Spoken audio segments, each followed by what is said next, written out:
Bad bitches in my show, and I love it. Yeah. And I love it.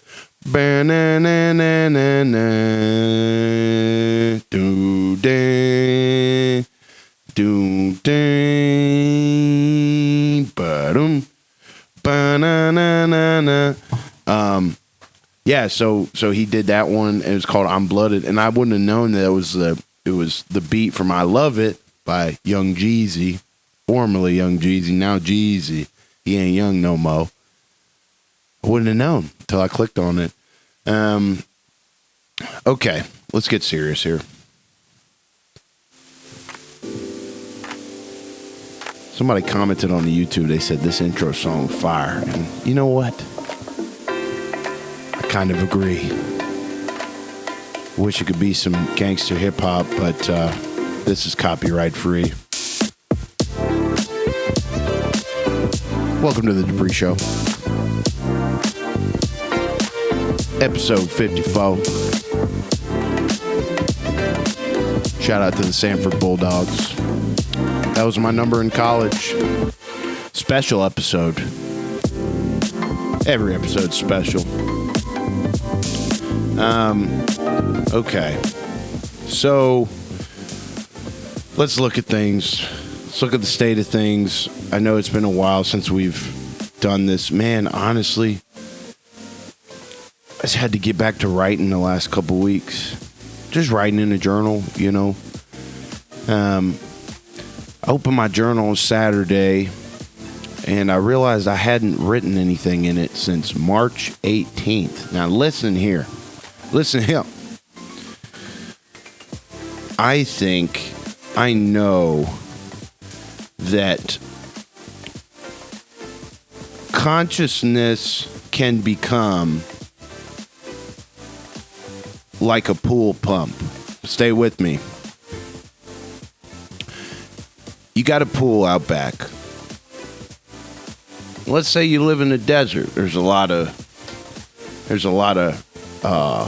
wind sometimes. Come on up.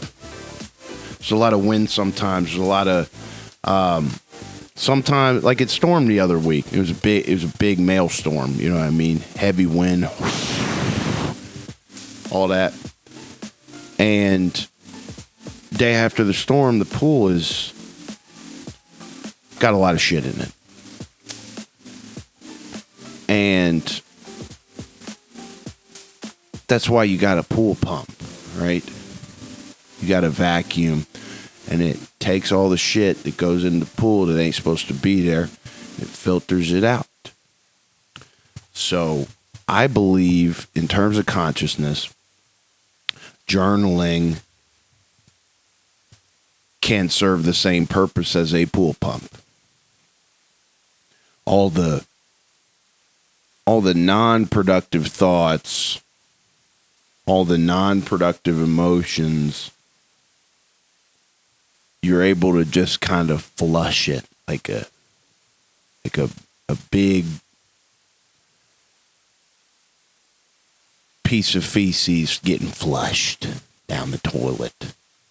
It's the same thing. It's a very crass aphorism, but I believe it might be helpful. And so, last couple of weeks for me, it's just like I've shown up to these shoots, started rolling the camera, and just being a tad critical of myself, I guess. So it's been good to kind of get back into equilibrium and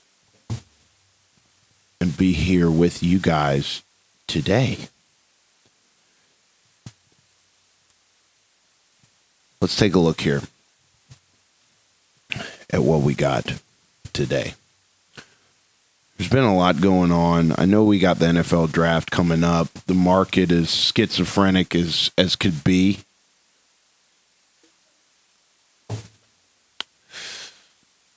There's just a lot of good discussions to be had.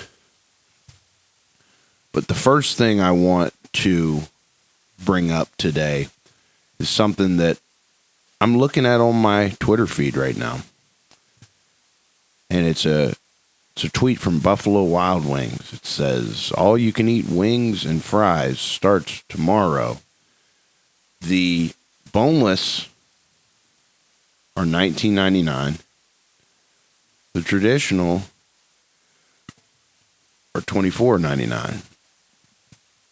And somebody quote tweeted this, and they said, can an economist explain why boneless is cheaper? Let's look into the replies here. I think I have my answer, but let's take a look. No bones equals no bon appetit, and bon appetit costs extra. Somebody else says boneless wings are typically just chicken breasts. You can make several wings out of the breasts of a chicken, but a restaurant can only make 4 bone-in wings from 1 chicken. 2 drums, 2 flats. That's a really good explanation. That's better than I could have put it, probably. But I always kind of wondered that. I think I understood, but not to that magnitude, because I just don't think that boneless wings should be called boneless wings. I think boneless wings should be called chicken nuggets with your choice of, tossed in your choice of sauce, right? That's what they are. They're nuggets. Honestly, bro, I'm 28. At this point in life, if I've got a buddy who's a man that prefers boneless wings, hey, understand football, right? Hey, understand Spider 2Y banana. Hey, what's Tampa 2? What does that mean? Okay? Is Josh Allen an elite quarterback? Hey. You know what I mean? I don't know. I just got opinions about wings, man. It's like, I think the coolest thing you can do, man, is when you're courting a new woman, you gotta, let's say you guys are out on a date, somewhere eating. I know a lot of men have their qualms about eating in front of ladies. Dude, just send it. She either likes you or she don't. Either way, right? So what I like to do, man, and this will tell me all I need to know. If I'm on a date and the place offers wings, hey, strap in, bitch. You know what I'm talking about? I'm taking the flats and I'm pushing them all the way down like an umbrella. I'm going to dip them in blue cheese, not ranch. God damn it. Blue cheese. And I'm going to take that thing, I'm going to clean it in one bite. See what you think about that. I would prefer to have some alcohol wipes on the scene. That would be tremendous. But guess what? Hey. We go back to the crib to have drinks. And you see my fingers got a little bit of that honey barbecue left on them. It stayed there for a reason. Don't waste it. You know what I mean? With these, I just feel like, I don't know. I was talking to a woman about this the other day. I just feel like men, for some reason, feel like their options are very limited as it regards to romantic partners.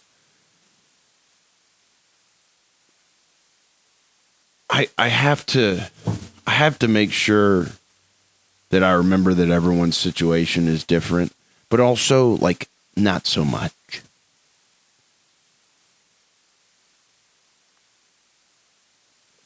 It's hard with the internet.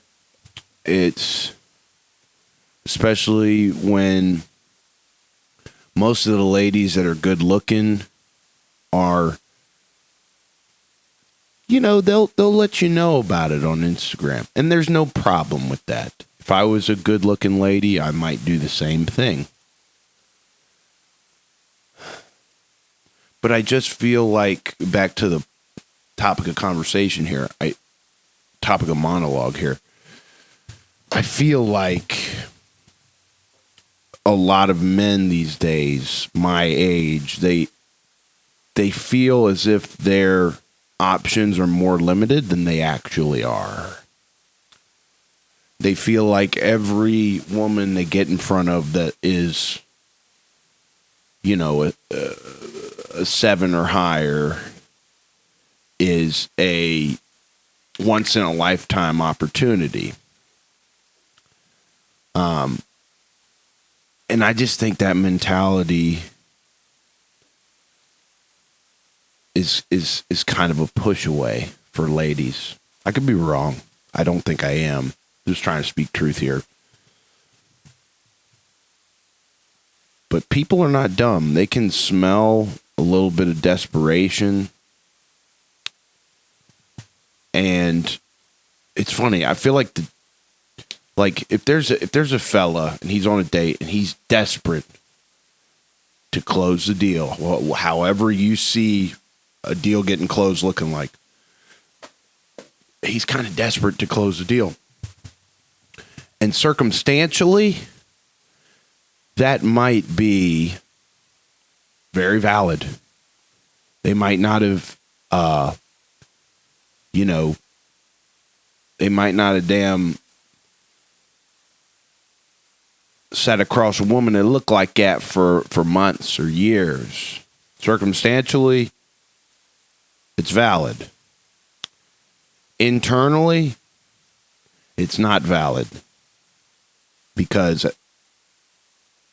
you have all the power to look inward and say, okay, why am I having these feelings of desperation? Why do I get excruciatingly nervous every time I go on a date?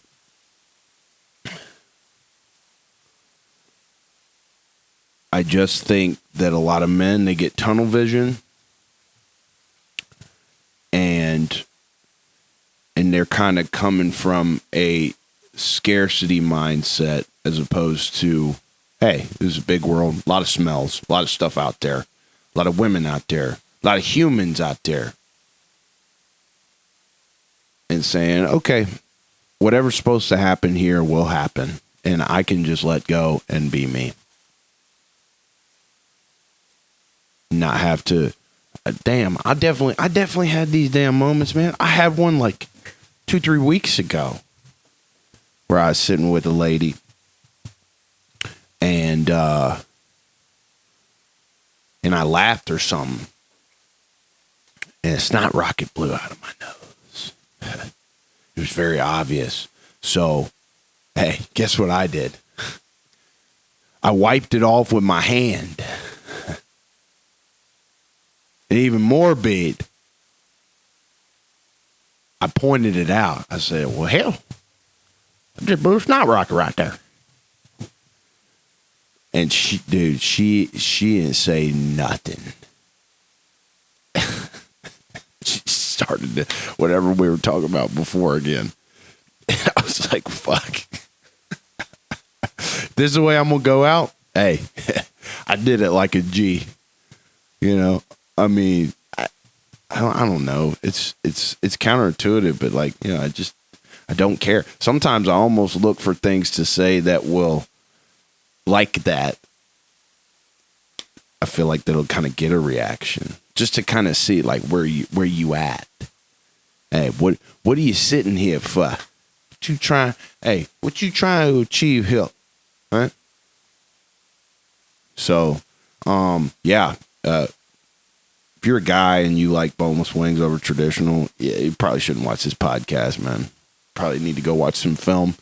You know what I mean? That's just how I see it. What we got coming up here? Okay. Men who have overcome depression. What is your secret? This is a tweet from Dear Self. God damn. I got to wear these sunglasses on this podcast. I do think they look, cool and stuff. But, I mean, god damn. Even with these sunglasses on, man, these light panels all around me, I feel like my eyes get real worn out. I got these blue light blocker glasses, and we've been streaming every night, man, on YouTube. Building a nice little community, people popping in. It's really fun to see things grow that way. But I wear some like blue light blocker glasses, and they got this like distinct little look to them. Maybe I'll go grab them. So the people on the stream, they'll see these glasses right here. Oh yeah, that feels better on my eyes already, dude. But I wear these on my streams because I game at night before bed, and these keep the blue light out so that, a bunch of video games ain't affecting my sleep and what have you. And so I got people in chat saying, I love your glasses. I love your sunglasses. I'm like, bitch, you ain't no damn sunglasses, boy. Ain't no damn sunglasses. I'm trying to optimize my health. You know what I'm saying? Dude, I actually might keep these on because this is way easier on my eyes for some reason. Good pull. Okay, so let's lock in. Men who have overcome depression, what is your secret? Let's go to the thread. Let's go into the thread, see what people say. This is from Shub of Jesus Christ, man. Okay. I'll be real with you, bro. There was a time I couldn't get out of bed. The weight on my chest wasn't physical, but it felt like I was being crushed.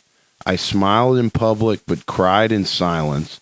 I was surrounded by people, yet drowning alone. Then one day, I got sick of my own story. I'm sick of being the victim. I'm sick of waiting for someone to save me. So I changed one thing, just one. I started walking every morning with no phone, just me. Then I started lifting, then journaling, then praying, then building. No, it wasn't magic, it was war. And every day I still fight. But now I fight for me, not against me. That's how I beat depression. Not with a miracle, but with movement. And if you're reading this, you're still in the game. Don't you dare quit now. It's pretty good. Same guy said something else. Seems like he's kind of spitting. I can't pronounce his damn name. It looks like an Indian name. That's typically the culprit. Men who have beaten depression didn't find magic. They became the weapon. They stopped waiting to be saved. They got up. They showed up. Even when their soul felt 6 feet deep. Their secrets. 1. Pain is fuel. They turned heartbreak into hunger. Number 2. Discipline over dopamine. Gym over junk. Purpose over pity. These are kind of buzzy little words, but I get what he's saying. 3. Faith and focus. They prayed harder, moved smarter. This could also, I think meditation could also go into this category. That's something that's helped me tremendously. Number 4, isolation turned into incubation. Alone? No. Building in silence. That's a good frame. Number 5, service to others. Helping another man gave their struggle meaning. They didn't heal because it got easier. They healed because they got stronger. Ruthless, relentless, reborn, not survivors, warriors. And I like that word ruthless. When you're talking about depression in men, especially men our age these days, it's at an all-time high. You know, you hear about suicides. A lot of the time, man, it's not the ladies that are killing themselves. It's the guys. And the thing about that is, like, guys don't want to tell you that they're struggling. Because then if the conversation expands and you get real, then you kind of feel like a weight on somebody else if it's your boy. And that's why I think a lot of male relationships with women go south, because the man's probably not really doing these things that we just talked about, and he feels more comfortable sharing these traumas, these experiences, these things that are weighing on him with the lady. And sometimes the lady doesn't have the capacity herself to handle all the darkness that has not been, dare I say, worked through on the male side. There's a lot of tools out there. It's almost like somebody's financial life. I have prospects or clients coming to me, they say, Clark, there's all these options in the stock market, in bonds, in mutual funds, private investments, alternative investments. I'm overwhelmed. What do I do? Typically, I'll say to them, number one, we got to create a plan. We got to create a written roadmap to be our North Star to guide us to where you want to get financially. That's the first step. Then from there, when we have that foundation of the house built, we're able to reverse engineer what doesn't work for you. And that typically eliminates the overwhelm by about 95%. Because as many products out there that there are in the financial world, stay with me, there's only a few that specifically work for a certain person. So I think in terms of a man in his 20s taking care of himself, there's a lot of options out there, but there's only a few that work for you. So the tough part about that is, and this guy, Shavani, whatever, that's what this guy was touching on. You got to just, to beat, I don't know if it's the right word, to beat a mental health issue. I've dealt with a lot of this stuff myself. It's like, I don't know. You got to, number one, you got to start, right? That's if I can liken the male mental health struggle right now to what I do, which is being a financial advisor for people.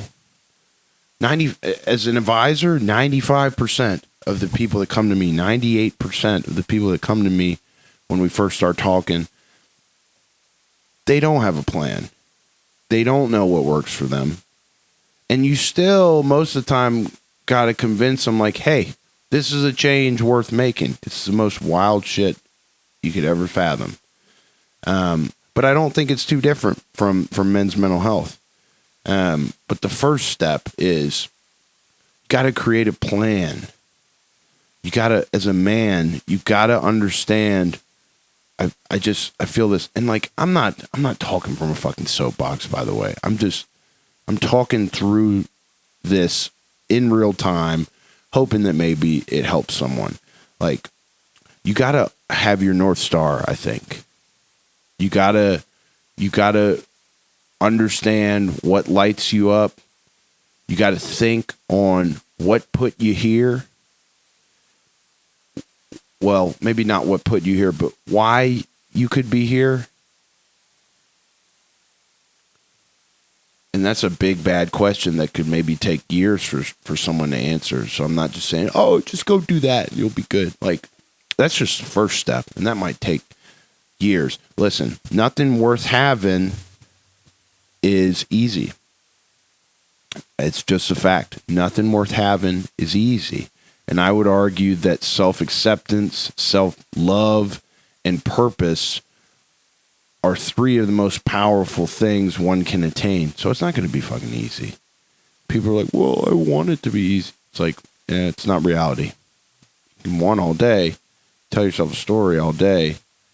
But it's just not going to be easy. But it is doable. I think it is doable. Circumstances aside, like circumstances, it's just a game of chance. Think about a game of blackjack, man. Like, yes, there are some world-class blackjack players out there that are able to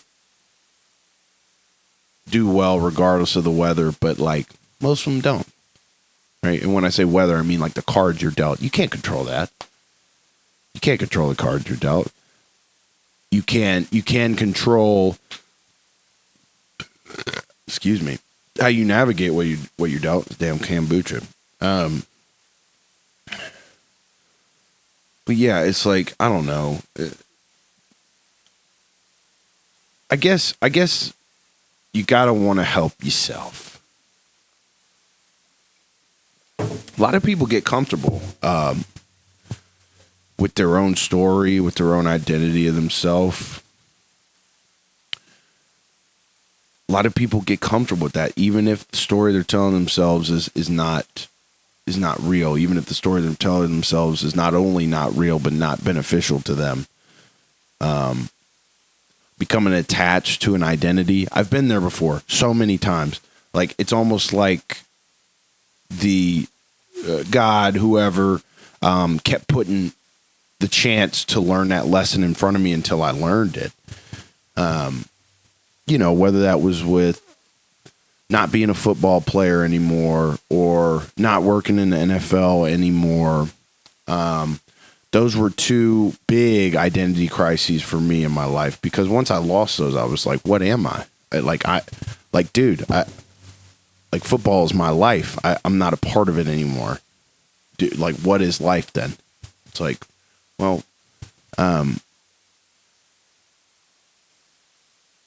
you can kind of, those moments are kind of opportunities for you to say, okay, here's what I really stand for. I really, stand for X, Y, and Z. I really stand for clarity. I really stand for peace, or whatever it is you stand for. But I think values are really important. I think getting clear on what you value, why you value it, and then that's kind of your mental health financial plan, if you will. Okay, I value these things. Why do I value them? Okay, I understand why I value them. What do I do in my day-to-day life that shows I value these things? Why do I do X, Y, and Z every day? I don't know if I answered the question. Men who have overcome depression, what's your secret? Getting clear on for me, it was getting clear on values, getting clear on why I value those things, finding small committed actions that I could take every day to reaffirm the things that I value. And the hardest part about that too is that values, they can change over time based on experience, right? So it's almost like you got to have like a check-in with yourself too. And there's a lot of ways to do that. There's writing, there's therapy, taking walks. I mean, hell, anyway, I feel like I'm beating a dead horse here. Let's see what else we got. Okay. The Bengals and Hamilton County are set to approve an agreement that will work toward an $830 million stadium renovation finalized by July 2029. I saw this and I said, my initial reaction was, thank God. But now I'm thinking, like, this was always going to happen. All the hemming and hawing about the Bengals leaving Cincinnati, there's just no way that would happen. Number one, with the ownership family. That's where they've always been, Cincinnati. And Lord knows that goddamn ownership group doesn't want to change a damn thing ever. So why in the hell would they change where they live to run their football team however the hell they run it? So it's easy to say now, but I'm not surprised that they came to a deal. I bet Hamilton County was just like, hey, you guys are assholes. Like, stop being this way. I bet they're really, I don't know. I don't want to throw opinions out there about things I don't know about. Okay. Let me see what else we got.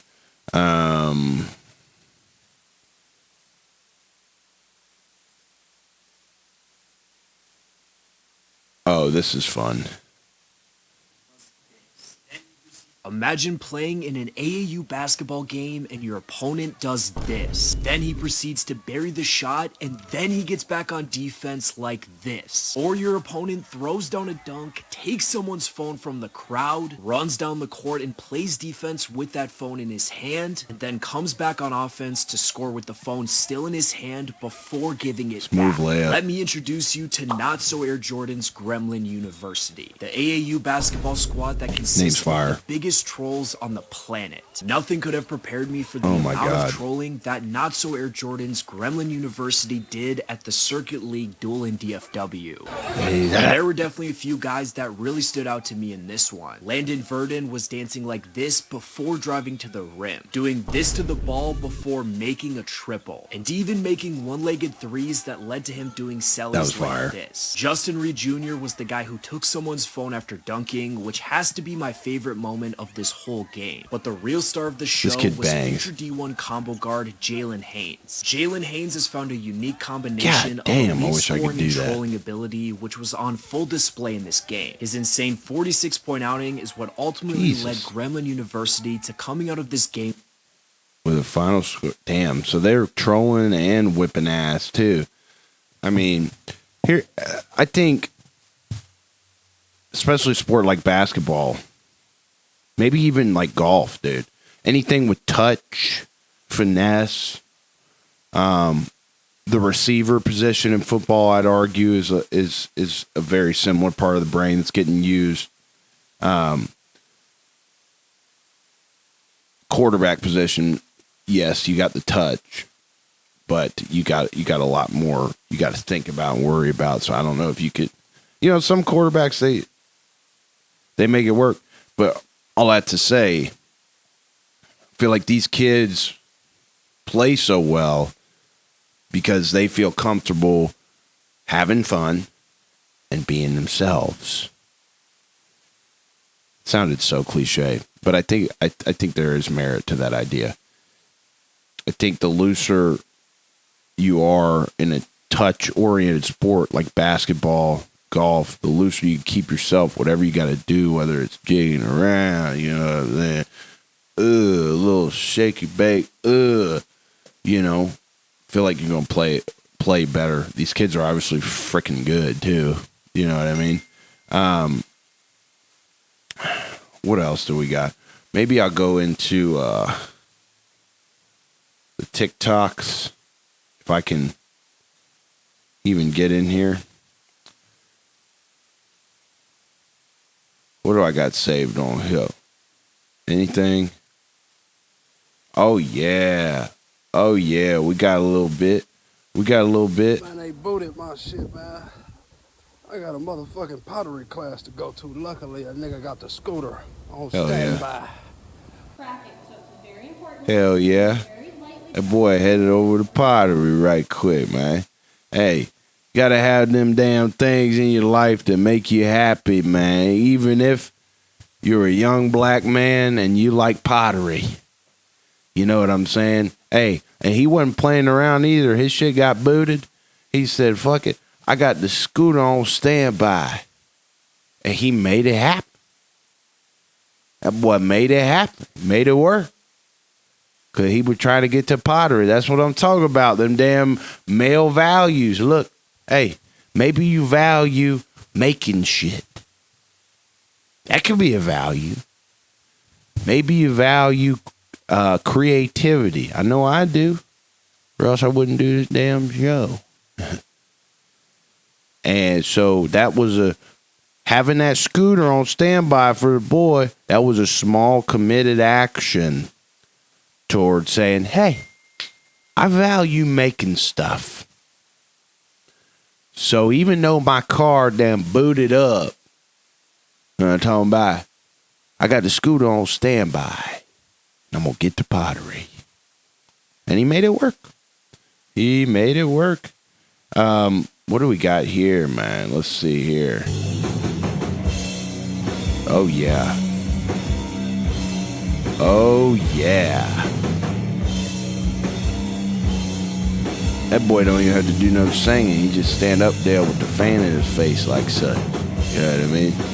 God damn. That boy, it probably got in the concert. I mean, it seems like a small time band. I'm sure they don't have a huge team behind them, but my boy at the lead singer right there, he probably makes sure to be on the same page with the stage crew and said, hey, blood, need that fan right here. Need that spotlight right there. So that way, my damn fluffy cotton locks, these white gray cotton looking locks.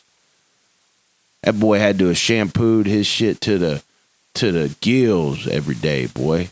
That's how my hair start to be looking if I shampoo it every day. Real puffy, kind of like cotton. You know what I'm saying? But like, I don't know. I don't think I'd want to run my finger through that blood's hair. You know what I'm saying? It just doesn't seem like something that would interest me.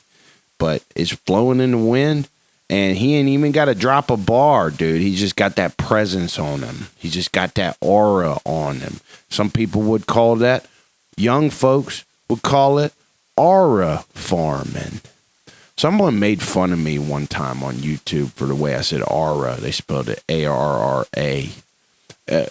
Do I say aura? Aura ring?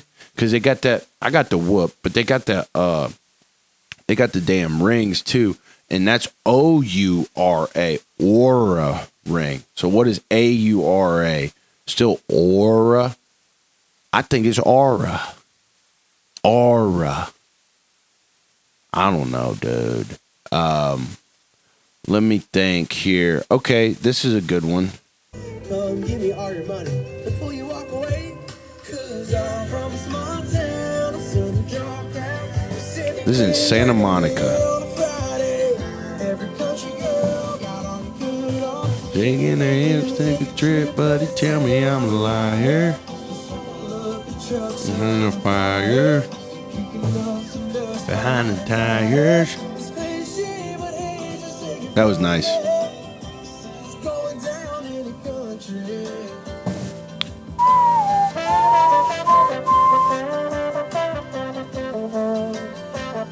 The boy talented, man. Close it out. Close her on out.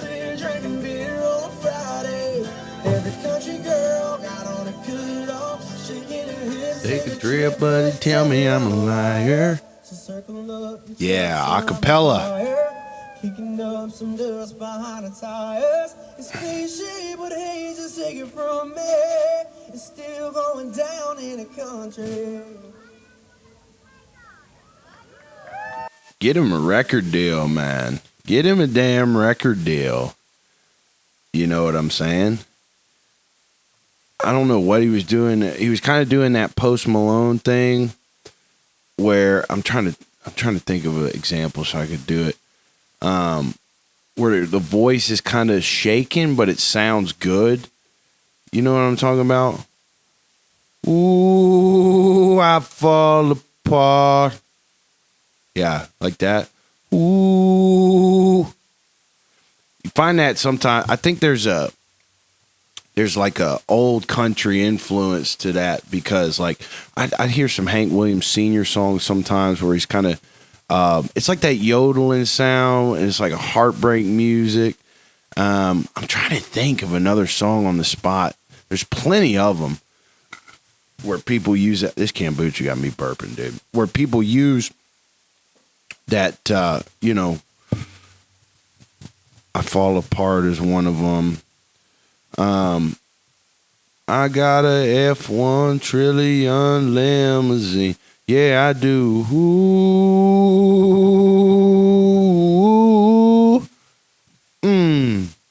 Shit like that. I feel like that kid was kind of using a little bit of that. I don't even know what you would call that, but anybody who's on a country scene would be able to give me a word for it. But adding your own spice on it. 'Cause I'm from a small town, southern draw crown.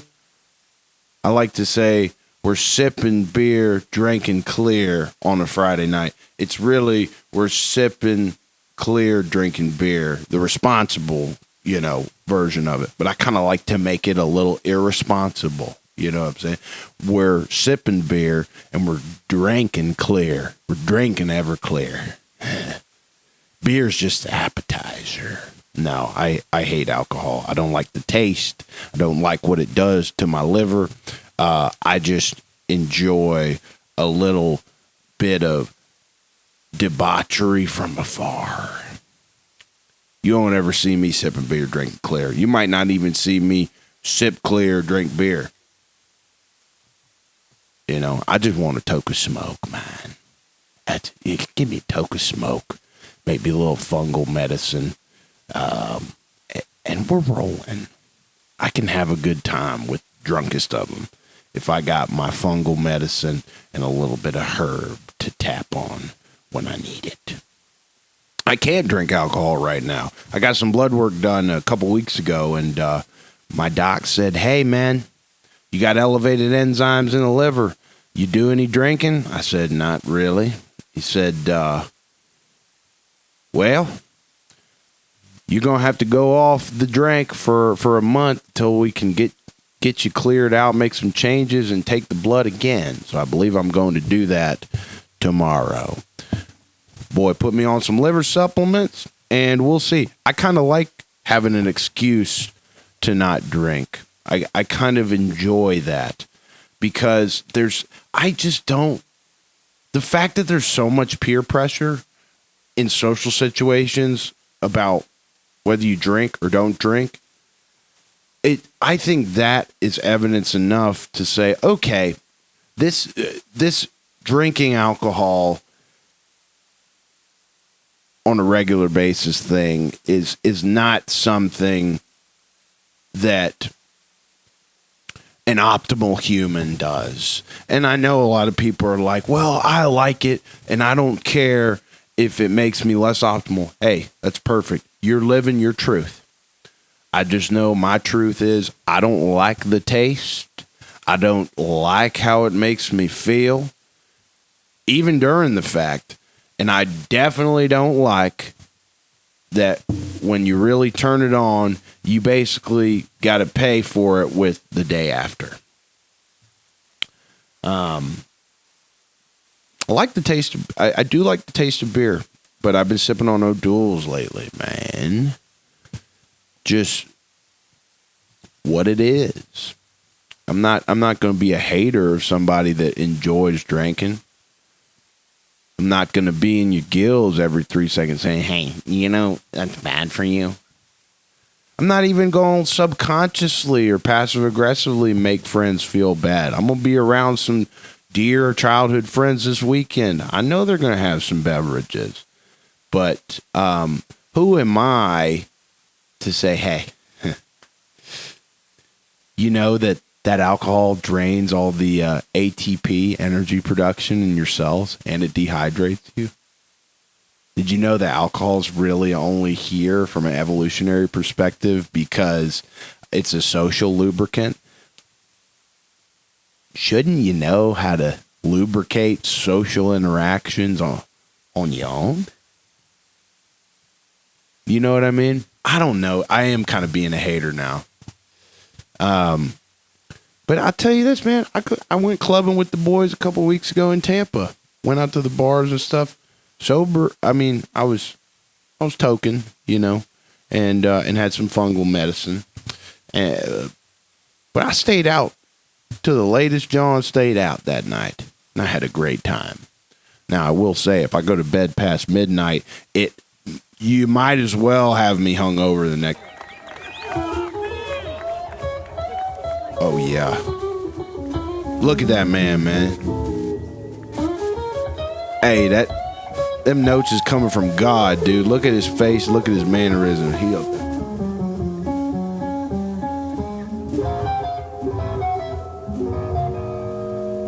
Oh, yeah. Hell yeah.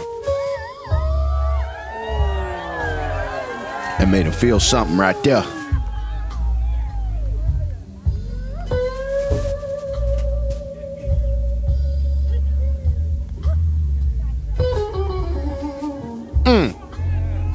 Yeah, you got them old BB King songs where it's recorded live and you got the black ladies in the crowd going, yeah,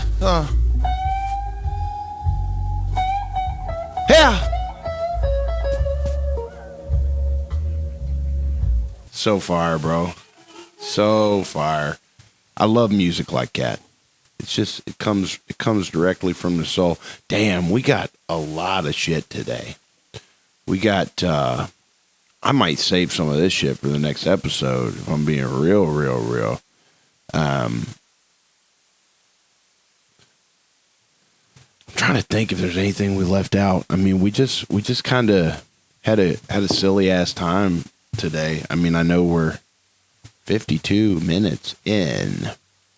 We're just having fun with it. Dude, here's the thing too. I was thinking about this earlier. You know how sometimes, even if you, like, for instance, you're an NFL fan, you follow the game of football, sometimes you still have those off-season moves that elude you. It's less common in football because there's, like, I don't know why it is. You know, in baseball, there's so many games, it's hard to follow. And there's so many player moves for some reason it's hard to follow. It's got to have something to do with cash.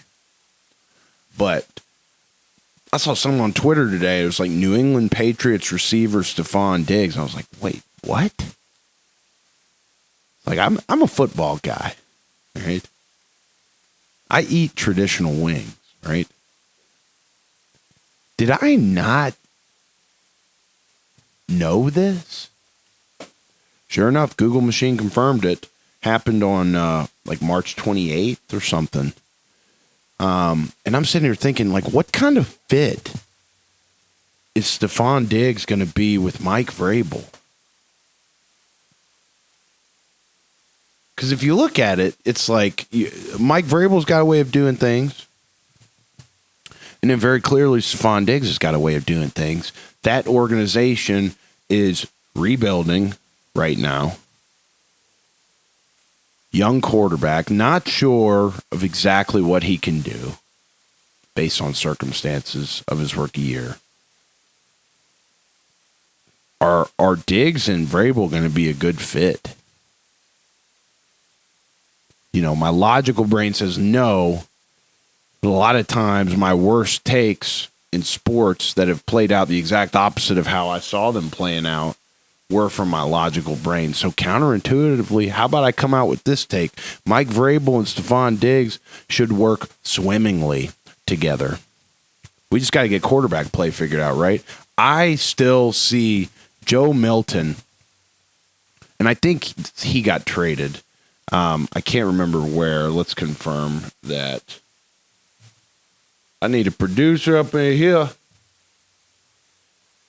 Yeah, he headed to Dallas. They traded him. Here's the thing.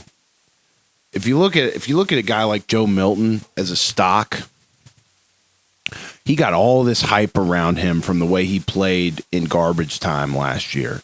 I am still a huge believer of Joe Milton. I believe the guy deserves reps in game, and I think he could be a game-changing quarterback. The New England Patriots seem to be all in on Drake May. And based on what I've seen out of Drake May's rookie season, based on Drake May's production in his rookie season, how he came up in certain moments, there's just not enough there for me to say he's the guy or he's not the guy. And I think it's the same in the New England Patriots camp. I think they just took him so high. It's kind of one of those situations where you kind of got to die on that hill and see how his career plays out.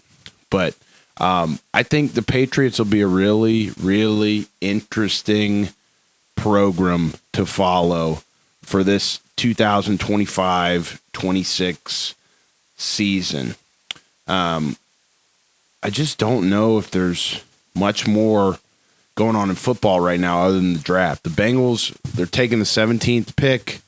There's a lot of speculation on what direction the Bengals are going to take things with that pick. Do you add an edge player? Do you add an interior D lineman? Do you add a safety? Do you add a corner? Do you add a linebacker? Do you add guards? I think we got the tackle position figured out. I think we still got Orlando Brown on the left and Amarius Mims on the right. But other than those two cats, offensive line is abysmal. The interior D-line could still use work. They got that TJ Slayton guy from Green Bay to come in and fill one of the interior D-line spots. We'll see how he works out. Sheldon Rankins was an absolute disaster. He's headed back to Houston. Hurston. You know, you obviously still got B.J. Hill. Who knows if Trey Hendrickson's going to get traded on draft night or not. And draft night actually might happen before this episode is dropped. So, you know, we will see. You will probably see before this episode hits the air. But you could add an edge player like Jihad Campbell out of Alabama.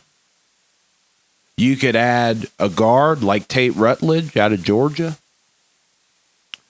to be back next to his buddy and college teammate, Amarius Mims.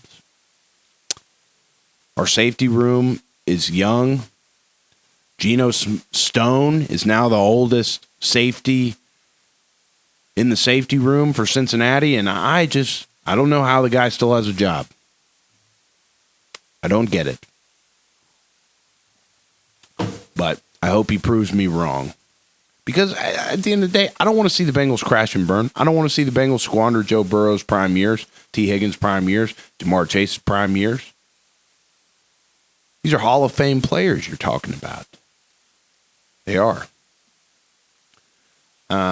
So I'm kind of locked in on what the Bengals do in that 17 spot in the first round in the draft coming up. Because it is pivotal. I'm telling you.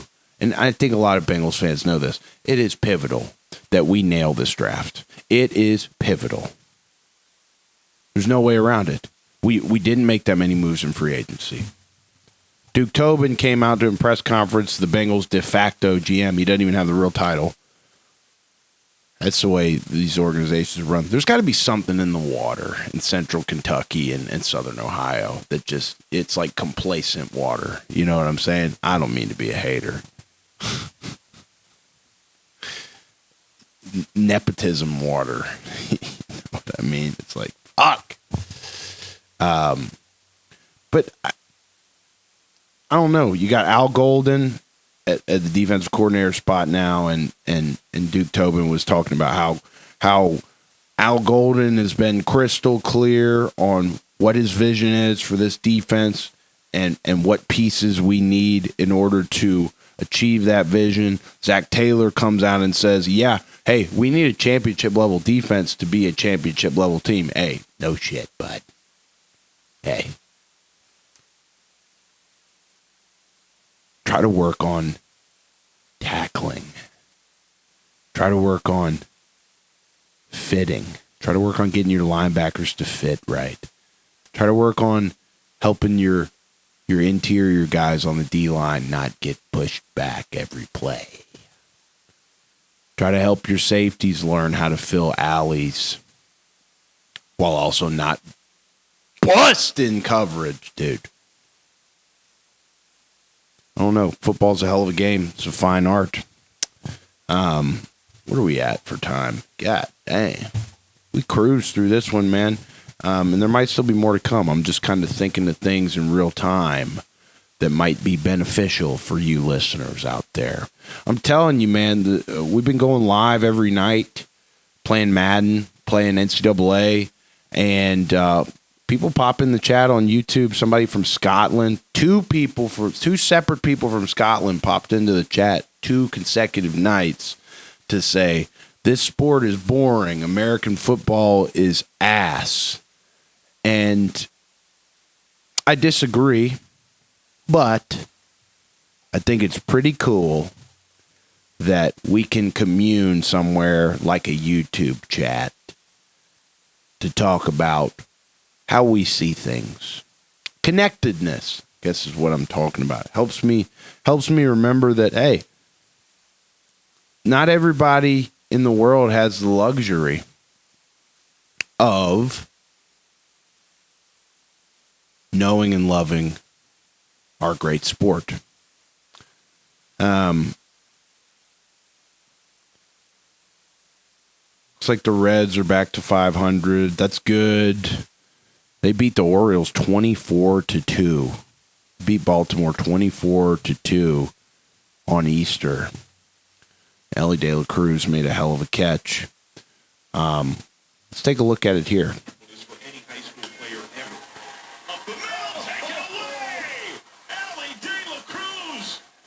I love that kid.